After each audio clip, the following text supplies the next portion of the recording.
Show biznesda siz kutgan va kutmagan yangiliklar har soatda uchraydi. Ha, bunisi quloqqa chalingan-ku, deyishga shoshilmang, chunki biz sizga aniq tekshirilgan va eksklyuzivlarni tayyorlab qo'yganmiz.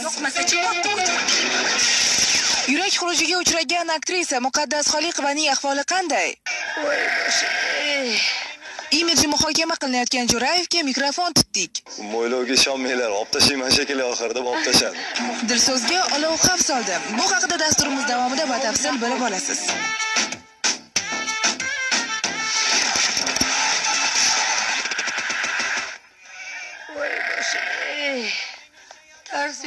Aktrisa Muqaddas Xoliqova 22-yanvar sanasida ikkinchi bora infarkt kasalligini boshdan o'tkazdi. Show biznes vakillarining Instagram sahifalariga joylayotgan mana bu suratlari mudhish xabar barchaga ma'lum bo'lganining isboti. Hasrat qilay desak, boshingda ota-onang yo'q.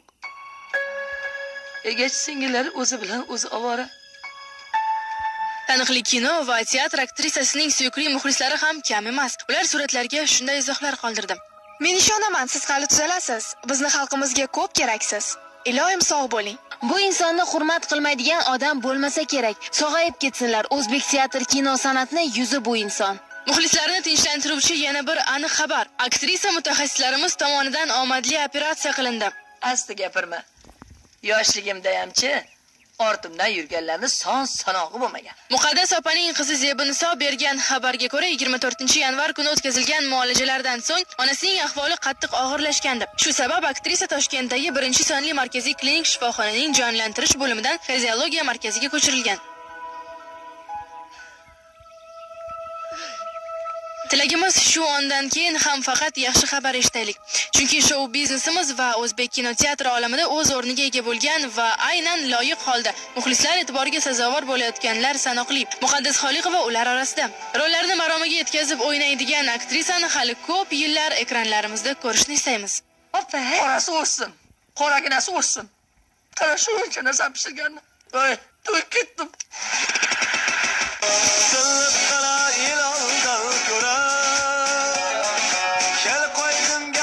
Bu mavzu ilk bor muhokamaga sabab bo'lmayapti. Shohjahon Jo'rayevning imidji avval ham ko'plab savollar uyg'otgan edi, lekin bu safar unga ijodkorning o'zi ham izoh berdi. Yana sevib qolishimni istadingmi deya xonish qilayotgan xonanda Shohjahon Jo'rayev yosh ko'rinish uchun o'z imidjini o'zgartirdi. Munosabatlar 100%, 101% ga ijobiy. Men shunchalar bilmagan ekanman, odamlarga yoqmasligi mo'ylovni. Oxirgi paytlar juda yoshimni ham katta ko'rsatib bu narsa. Ko'pchilik masalan 40 yoshidagi muxlislarimiz, akalarimiz o'zini teng qurudek munosabat qilishganiga akalar, men sizlardan kichkinaman. Bemalol sansirashib gaplashaveringlar, men kichkinaman sizlardan deb ularga murojaat qilganim, ular hayron qoldi. Mo'ylovga ishonmanglar, olib tashlayman shekilli oxirida olib tashlayman.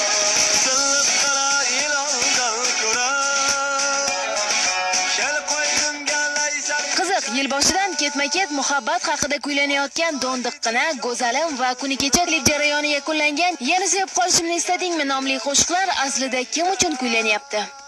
Men hech qachon birovga atab ashula aytmayman. Shunchaki o'ylanaman, shu mavzular haqida o'ylanamiz. Endi baribir nima desam ekan? Kitoblar o'qiysiz, odamlar bilan bari yashaganingizdan keyin odamlarning hayoti bilan qiziqasiz, gaplashasiz. O'z atrofingizdagi odamlarning hayoti. Demak, sizni qo'shiqlaringiz kim uchundir etilmaydi? Yo'q, meni qo'shiqlarim hamma uchun.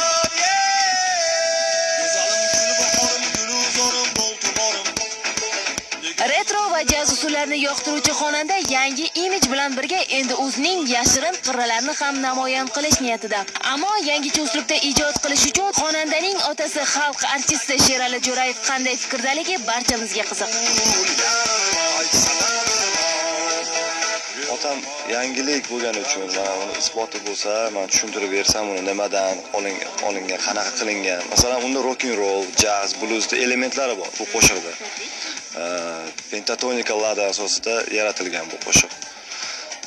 Shu tushunchalar bilan aytganim uchun mayli sinab ko'rgin degan fikrni bildirdilar otam. Shuni endi klip oldik. Masalan, men o'zim aynan kutgan yosh egalaridan men yaxshi munosabat bilyapman o qo'shiqqa, o klipga nisbatan. Qaytgancha ko'pchilik orasida esa meni pisand qilmaydi degan gaplarga bugun san'atkor nuqta qo'ydi.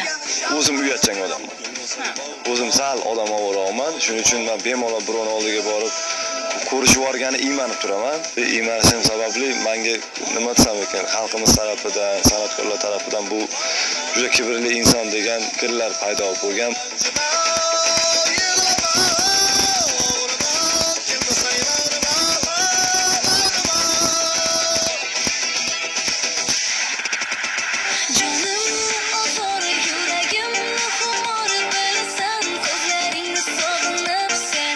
Dilso'z ijod va hordiqni uyg'unlashtira oladigan xonandalardan.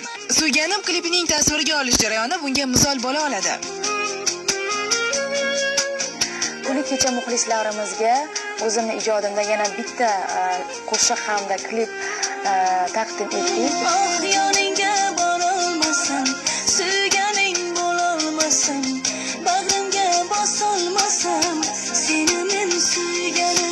Klipimni suratga olish jarayonlari Chorvoq tog'larida olindi.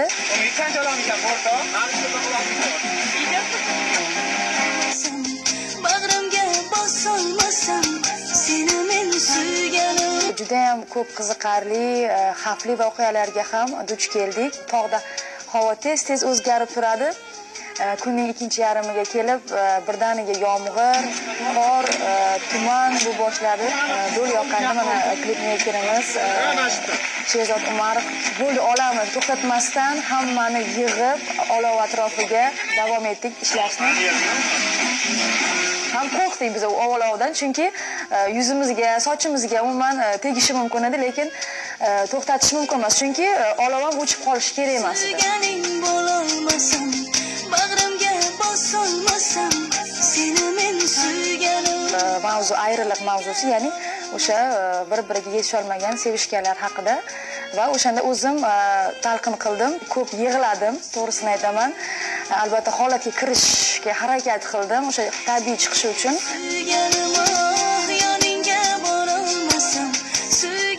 Lekin klipni ko'rganingizni sizlarga yoqadi degan umiddaman.